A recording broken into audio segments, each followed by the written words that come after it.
Tani kemi një aktgjykim të kaluarën të gjykatës kushtetuese të Kosovës në vitin 2014, ku gjykata ka theksuar që sipas kushtetutës së Kosovës, partia fituese e zgjedhjeve, rrjedhimisht në këtë rast Lëvizja Vendvendosje, ka dhe grupin më të madh parlamentar në Kuvendin e Republikës së Kosovës dhe rrjedhimisht e ka fituar të drejtën që të bëjë propozimin e një kandidati për kryetar të Kuvendit në seancën konstitutive. Ajo që ka duhet me sharu është që as kushtetuta,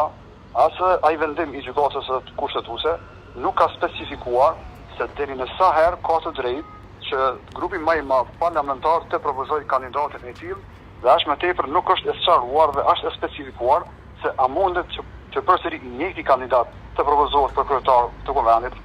apo jo. Dhe rrjedhimisht jemi përsëri në një dilemë se deri në çfarë afatit të themi ashtu, mundet që Lëvizja Vendvendosje, nëse nuk i ka numrat në parlament, të propozoj dhe të ripropozoj emrat për kryetar të Kuvendit, nëse të njëjtit nuk marrin shumicën prej 61 votave. Pra këtu kemi ende një anomali, unë e quaj në kuptimin e asaj që nuk kemi një zgjidhje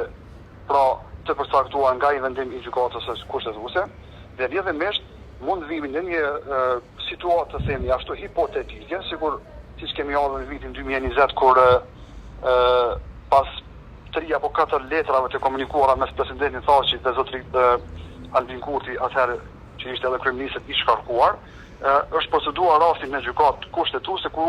atëherë gjykata i dha të drejtë presidentin që në pamundësi ose për shkak të mos gatishmërisë, të themi ashtu, të partisë së parë fituese të zgjedhjeve për ta propozuar dhe për ta zgjedhur një kandidat për kryeministër, mund të vlejë si analogi situata e njëjtë që